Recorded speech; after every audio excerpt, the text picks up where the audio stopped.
Obi no bet me take anything away from Accra Hearts of Oak. Once again, why on a free bench a shares our goal no. It was the same thing as to say Mediama game no buy. And 87.9. yes, I mean Ube who says Oshe go na a lot of defensive confusion na or pick in a sport and go na Eshaye. But whatever it is, Watara, after all the criticisms and a man for supporters who no na a big say jai team ni ho and some of my catching nana. As Aquano were very thick skin. Now why you focus and or her so yenejuma. And you see there's a certain gradual improvement and consistency in the team now Watara Ayano. I won't say they are back because sir trend no way to me aka this is a certain level of be 3, 4, 5 matches be no way so now they are cancer and yes I will supporters a bit of also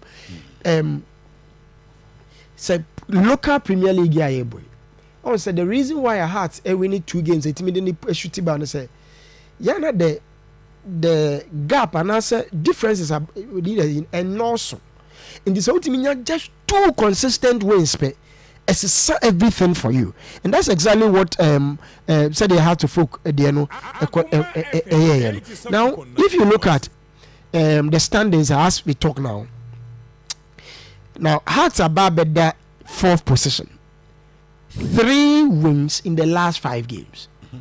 With this particular one, 3 wins in the last 5 games. Now what that means is say what the draw one has a pick 10 points from possible 15 points. Now that's how you compete. First 5 games from pick 5. Yes. And at the next 5 or more pick 10. That's 100% increment. Yes, I person kind of deal. So Sanet, yeah. Yes, no, has from the but if you look at in the last 3 games, has a winning 2, a losing 1. But in the last stretching it to 5, has a winning 3, a draw 1. And lose 1. The only defeat I has in was that particular game I had and Eluzima be any good stars. But there can I say now who's building a squad. Yeah, unyanyoma smooth sail. And no makasa has for recruitment it may take a while for them to gel. But if in all the struggles they compete here. Not just as a team ne pick momentum, ne pick form, pick consistency. Be a formidable force. Then you are there back with to me. I can now. Has next game. Before you go to the next game, I miss out this question. Has are fighting for 30 points. No more than 15.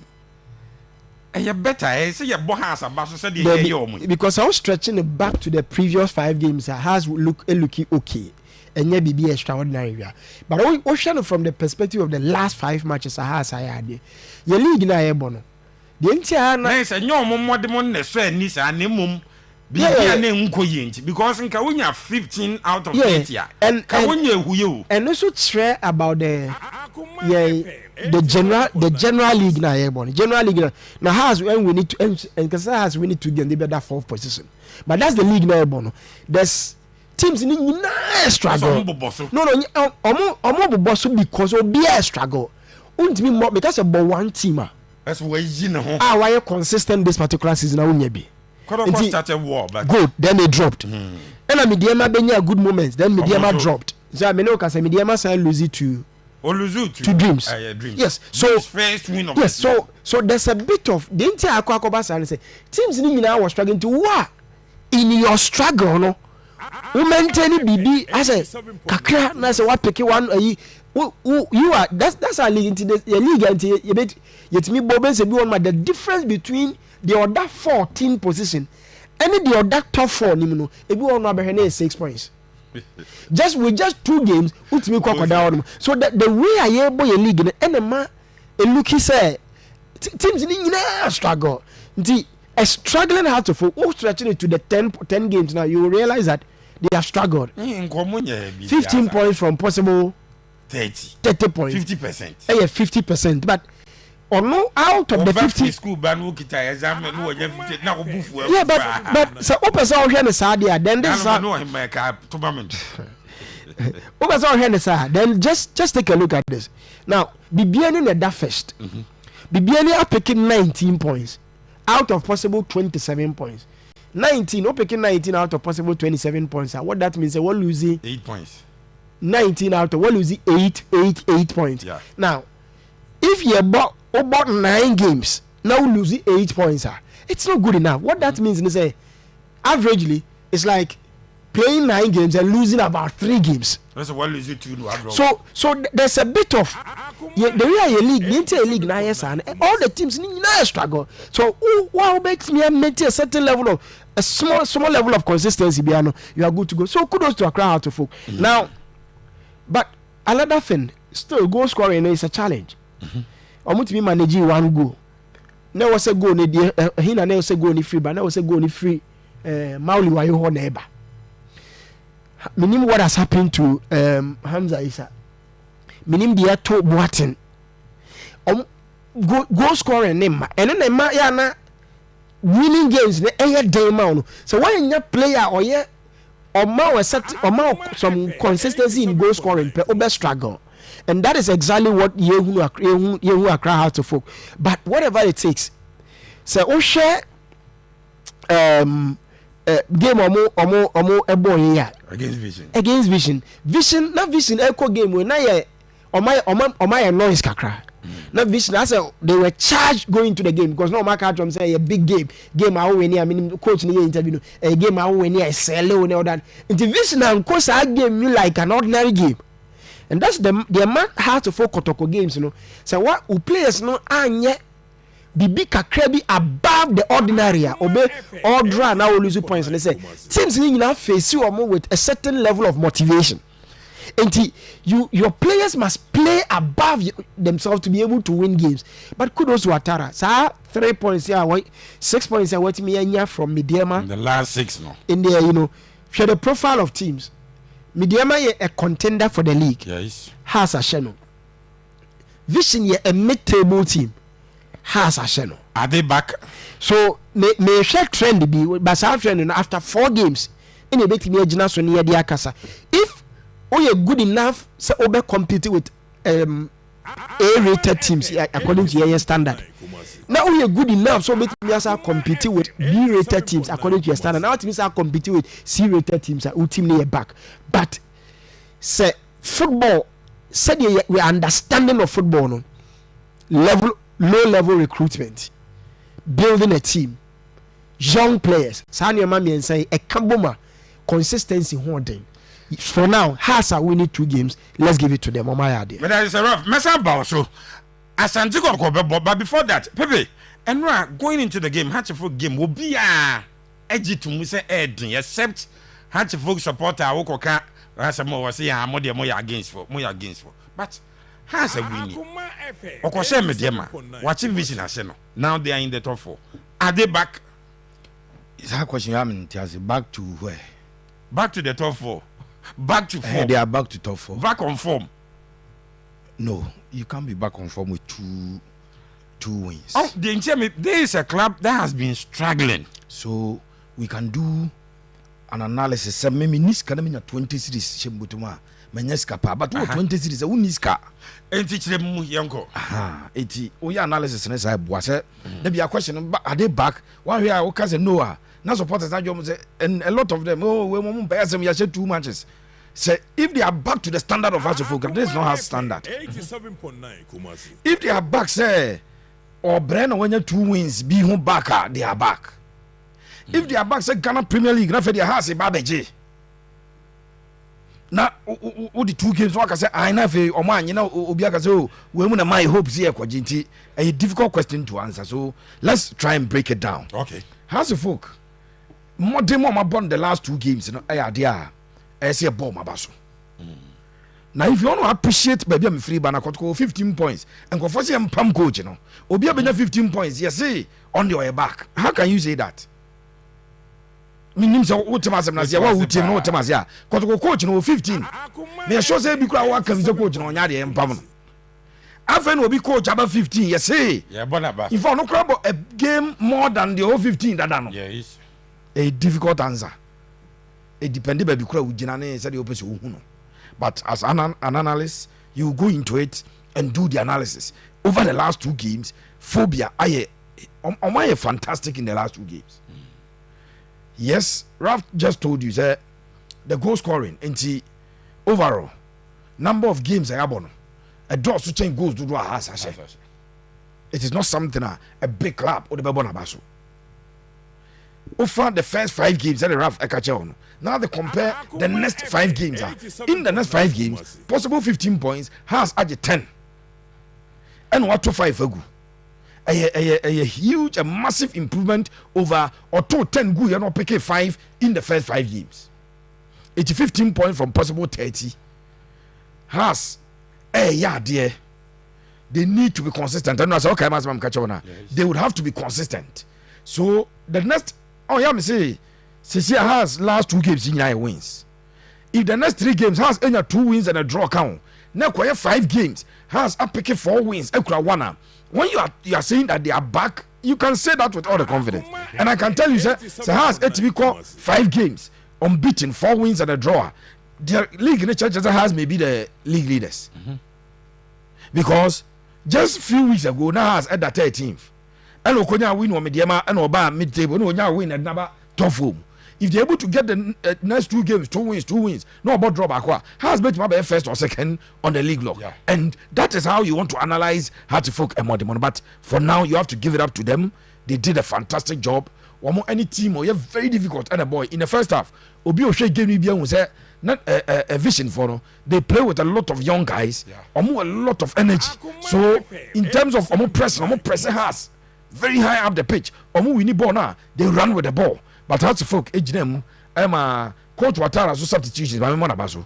Or the Mauli were you burn 45th minute. Or you 2 substitutions. You call first half a bana and a Coach Watara. 2 substitutions. And one of the substitutes of the Omobermono. Man impact no at the ball no about him at 3 points at the Hartlepool. So kudos to Hartlepool for the 3 maximum points of the Yomogiano. Omo abo momodin. In fact, say omo to say ya. Ebebo mo say has to say ya no agege points no. Say the ojiguye na. Good for Accra Hartlepool of Japan. Yami Abdulman so na game say bass say net here.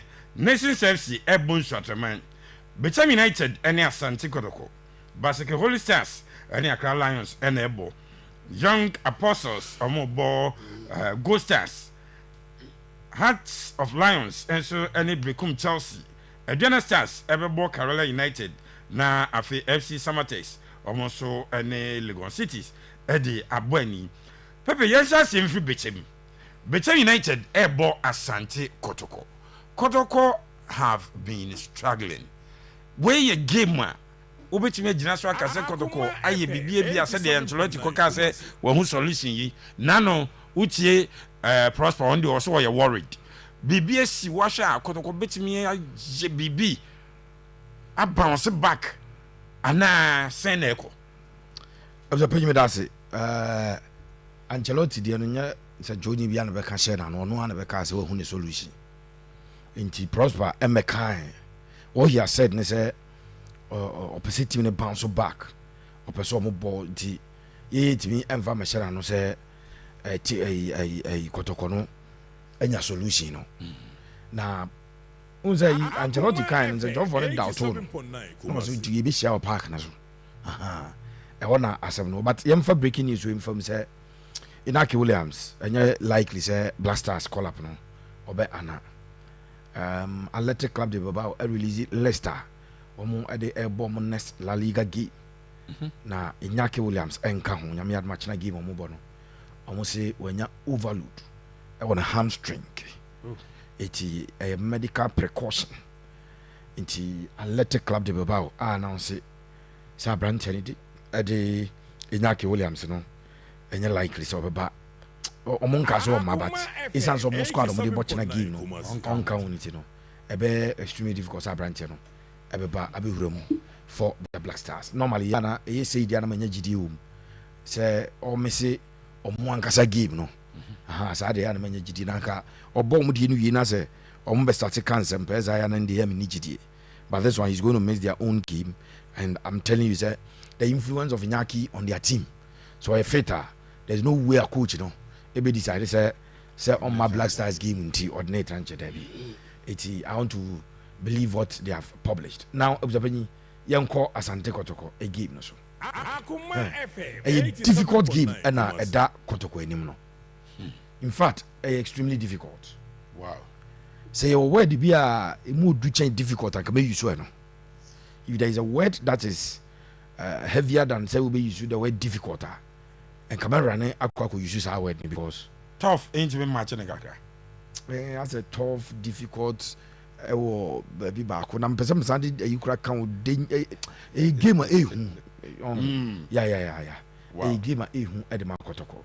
Inti observing no question say I am sure Prosperity Ogum any the technical team no.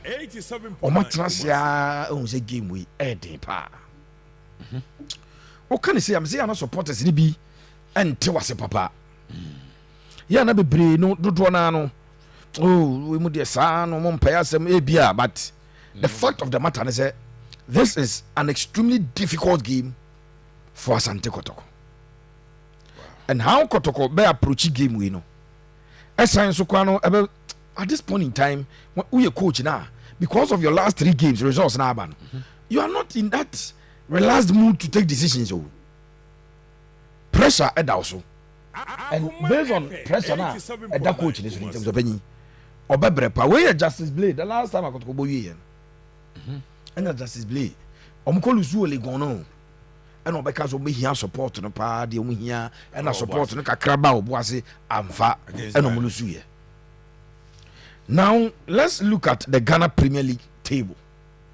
Said the baya oka asem na obi atiachire no wotie abuzapanyi obeti asem na si yipa na obe appreciate you point no. If you look at the current league log, Bechem United are not flying like the Bechem that we know. On say Bechem the last 3 seasons. Baby a mag Bechem e brepa no. Abuzapanyi na ye omo finishing. Yes. And to the last 18 points are per club or drop points to drop ya na Bechem. The last 18 points the Ebobo League you know. Bechem drop points that because Ebedro no na Bechem the second third. As a Bechem here no cross G League season na Samatas G League no. Bechem here no as betwa G League. Season na Mediama Raftra a James. Na Mediama ko 4 games e dey predictions say Mediama run no mo dey ba no to so G League no. Na the G League e pa ba ko na e Bechem. In fact, no mo na aduana e game bi e wo Domas I game no. So mo di nkuduma na de mo ebeda the summit of the league table. Enti no kwasam ne say Bechem aye club a omo finishing ya na aye poor. I don't know aye omo characteristic. I don't know. And a part of omo coach na yi Kasi Mengo no coach omo. Oba Nations last season baby an we poor pie in the last 8 games. Tinano bi meka che on check ade no. Oba Nations last season the last 8 games. On who's the last 8 games no so na Nations League last season yes. Omo drop points pa. Nti meka che ko ya on check yo. This is Bechem at the 10th with 11 points. Bechem about 9 games. Was 6 goals. Was considered 6. Was 6. I consider 6. Asante Kotoko Ashe 8. I consider 6. Okay. Kotoko at the Kotoko that's a third. Okay, because they scored more goals than Hatterfolk. And Kotoko plus 2 has or plus 2.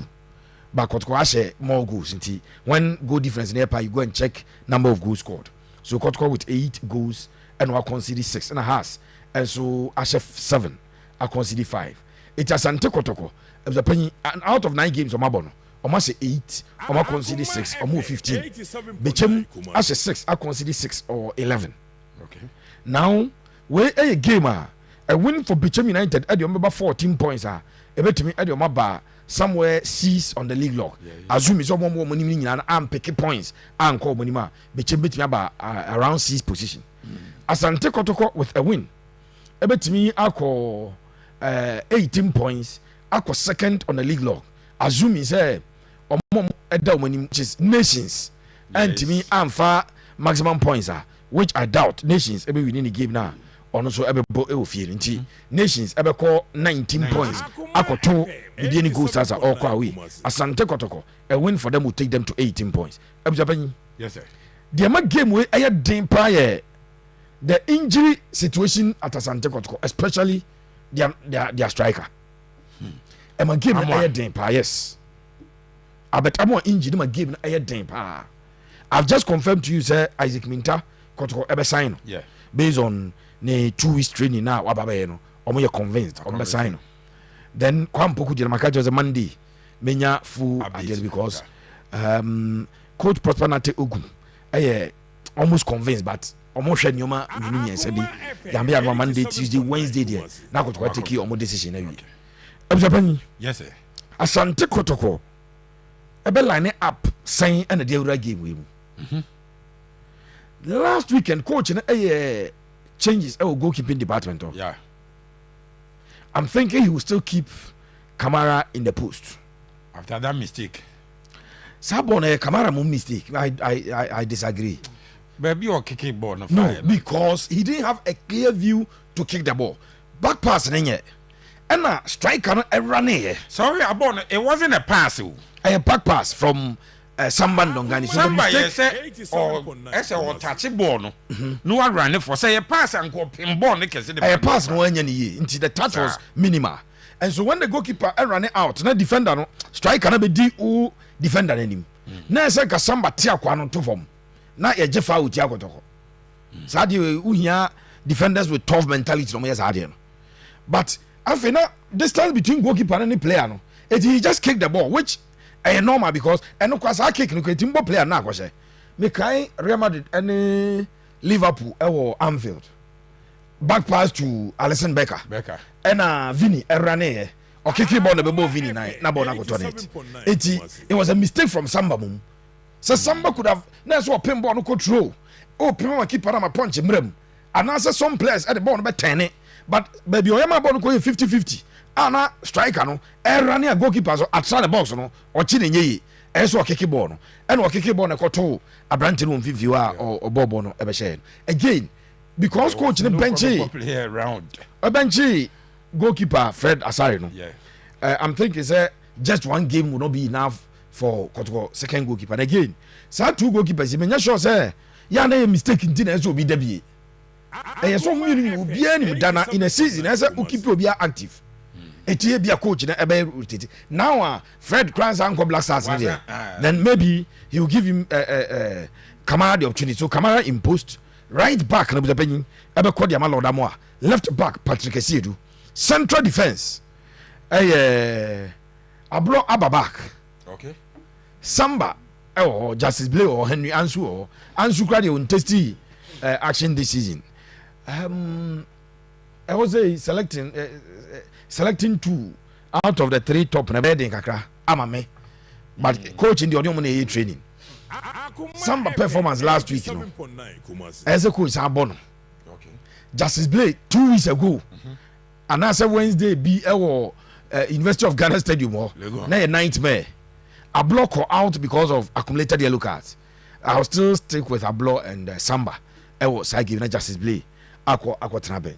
Then I'm supposed say Okom Vivio and Vivio minim but options na coach e use Vivio the men na adwene. Eti intim manu bebo Emmanuel Ntwi bebo is likely obesabo che dwamana. Me squad dia anka baba ya ejina me 10 entwi jina 8 na anka team anu abo 6 no seven na me ya but over the course of the season I clear say coach no I prefer in team anu ani chedwamana ani entwi ewo infivio then game we esanse Kotoko eni number 90 makacho say Dauda Saka any abranche din ede Elvis Chebafo and what's his name? Peter Amidu Akwa, who is not on form.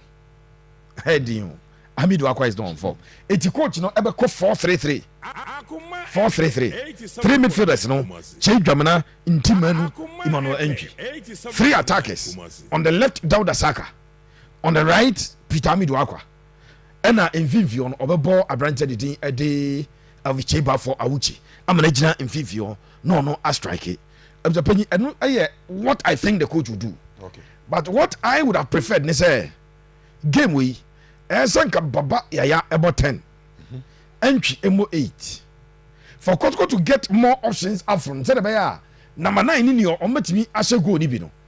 Sanka Baba Yaya about 10. Entry bo 8. Then anymore or the chamber for age now. No the Saka any Pitamido Aqua ebo even on the wings again. And I know born now Nigeria ni boy the boy. Yes. Bia he may play ahead of Pitamido Aqua. Basi ebem quite early in the second half last week or Boasi. And he did well. The general output with the exception of born on TV because of Chimbo Bia. Maybe your ball on choice the ball Efaneta goalkeeper street them come enya. For Ponu ki too heavy. I think that Bia no so started omo training no. It didn't want to say at training. Or sobom our wings or his speed no. And his ability to maneuver his way into the box no there e was so Bia no so abo. Bechem United the experience and good old Okra. Okra Bechem United adia ba ko afibia omo to aso ye ne say omo the young chaps eba as a young chaps no bia unim omo ba bi ba ko omo fa bi free pa Namoro FC omo ta je nkura free Namoro Camara na omo de nkura no ebo ya kire ya omo a consistent goalkeeper, very good goalkeeper this season. Enti so check Bechem no mo say go home. The fact that this is a home game for Bechem. If they don't win, no more lose game where I'm next game no more away. This is no more performance in your team or away picking points at the back. So if they lose this game, likely sir until 2 more games they may not be picking points. And the fact that Kotoko are very poor travelers to the Nafusu Jabo Park. Actually said, see will be a win a game with more. I'll go in for Bechem United. If there is a team as I'm taking my net out now, me can't win at the manner. I'll go for Bechem because, in terms of any Kotoko recent meetings, 2016 venue no venue. The last time Kotoko won 2016. Wow. And I think in between that 2 seasons more. I'm say 2 seasons be COVID the Anas the yeah. But we are no free wa. Last been 6 visits there no, and they in a draw or a defeat for Asante Kotoko. And based on our record now down, I am able to predict a win beba ebe ko Ediama Bechem United. What Kotoko can do is to go there and prove to Bechem that yes, everybody. In recent times you've been beating us, but we are here to turn the scales. Now time be this. We are here to ensure that our bad record now. In recent times, changes our bad record. That can help a club at the Asante Kotoko. Other than that, records doesn't speak to that. Asante Kotoko this season, away there. Nan komo performance no Okoshe Karela, away. Okobo draw on Bechem Chelsea. Asante Kotoko, any Basake Holy Stars ever draw. Well, lose to Legon Cities. Asante Kotoko will be a game with more.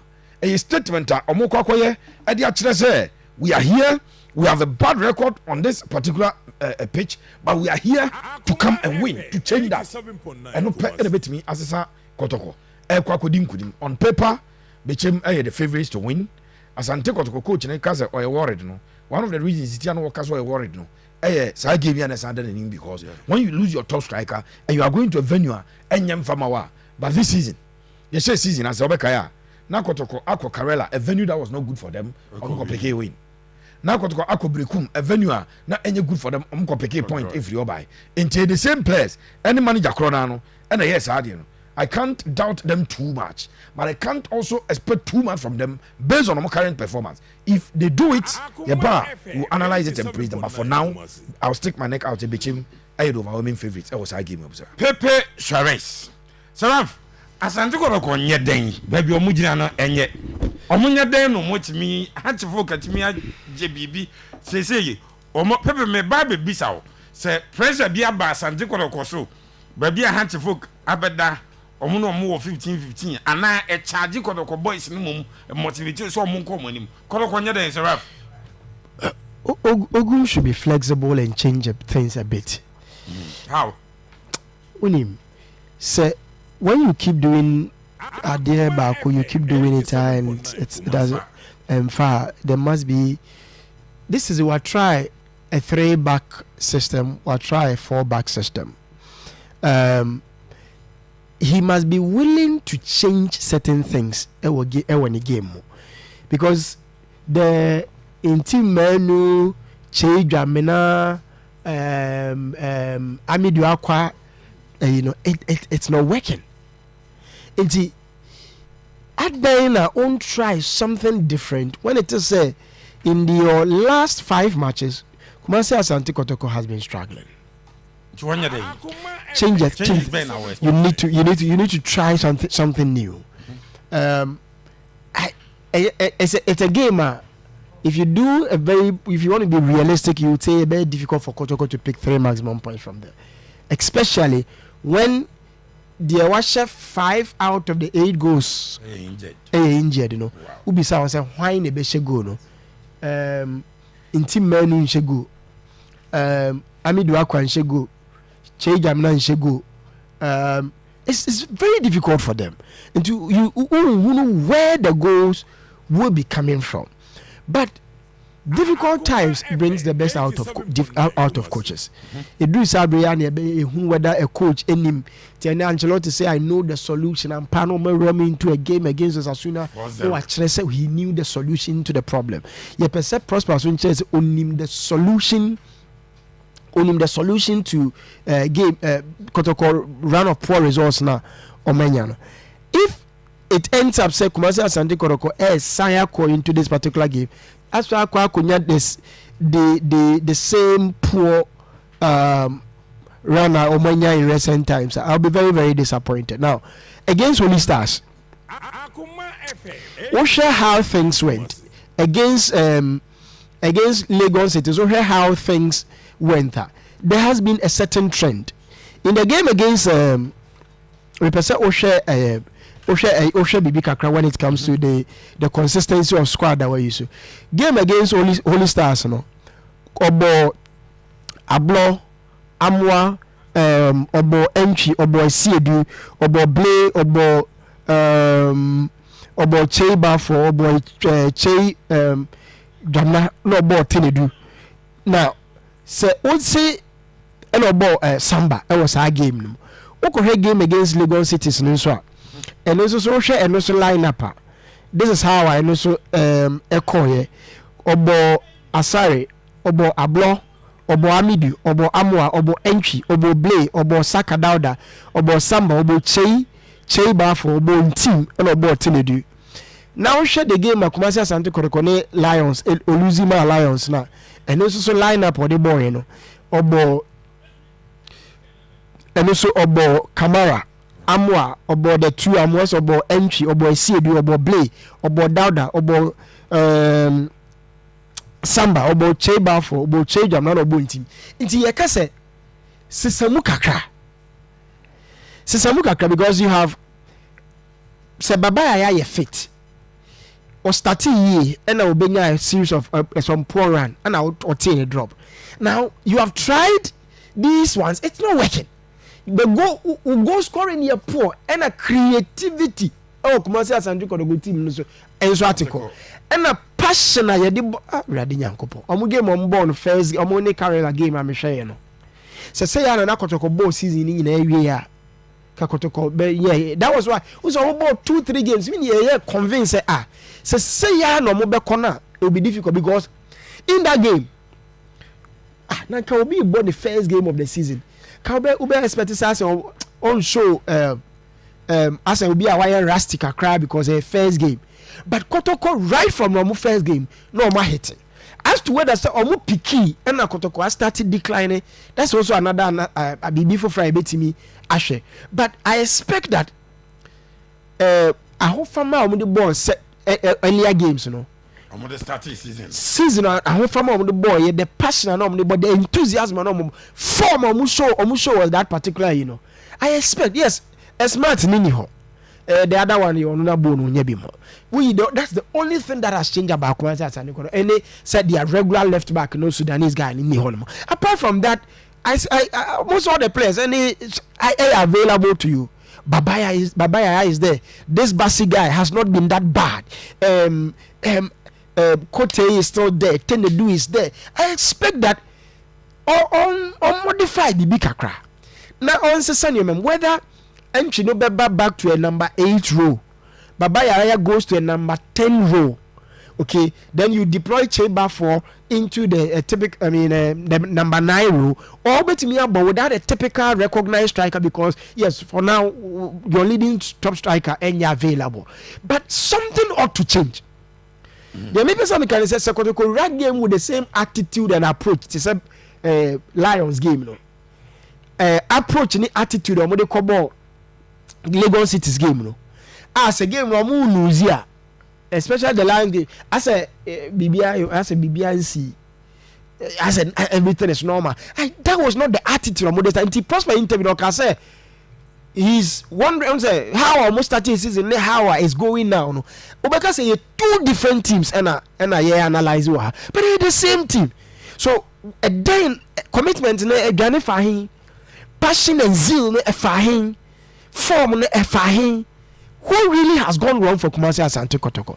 The solution will prosper now or start at the fix at the end team near.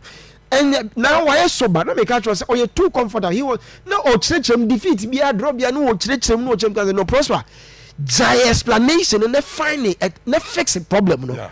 Because the supporter no explanation na your brain, na your core, and your 2 hana where you say na then you go in your match, chances in the the supporter only wants to see victory. And Kotoko cannot continue that. In the games against for Bechem and Kasa for also have their struggles. And let's be very clear on that. Bechem their struggle. Bechem draw against Instruction, Bechem draw against Karela, Bechem draw against Vision, Bechem Eluzima Augusta, Emma Augusta. So in the games Bechem Abono, they've not been phenomenal. In the last 5 games, almost 1 pen on my winning. No, my about draw 3. Into any teamer and can all corner wha dangerous. In so Karela ko Bechem ko pick a draw. No, but Karela ko Bechem ko pick a draw. Another team, Bibiani Midiama Echo Vision Echo any Bechem Ebo 1-1. Teams are picking point every Bechem one. I don't think that a beyond Kotoko say if Karela to me ko Bechem ko pick a point. If Vision to me pick a point every Bechem one. If Gold Stars it me, I think that Kotoko should be able to do it. The best ending 1-1-0-0 scoreline I nyame. Mame na me homra sisi a tweme. Anti Richard Mame Chow, yes, utie show no the messages e wo ha Richard. Mame Chow you wish you speedy recovery. Pepe ma menin komo e wo Dr. Amuzu aseye emra sisi a ne nyina ne se apomden aseye ene ye nyina ye de yani e kire e base wo ho achewo yare bia e ha wo bia no Dr. Amuzu aseye ena ado woni kire na doctor e kire wo die ntia ne ho ena ye se wo ba na obeji ayaresa anti-fungi doctor akwaba yenua bibia boko nyame na dom na ochina ade kase bi ade fefa bi e baso e wa muzu e ba clinic ai water funshi ai so wow ene say doctor asem de nyina say yakonye mrofo yes ochina nko no be available okay won be buwa Ghana fo o mu ase binyare wa e ha omo wow o mu atwa scan da ho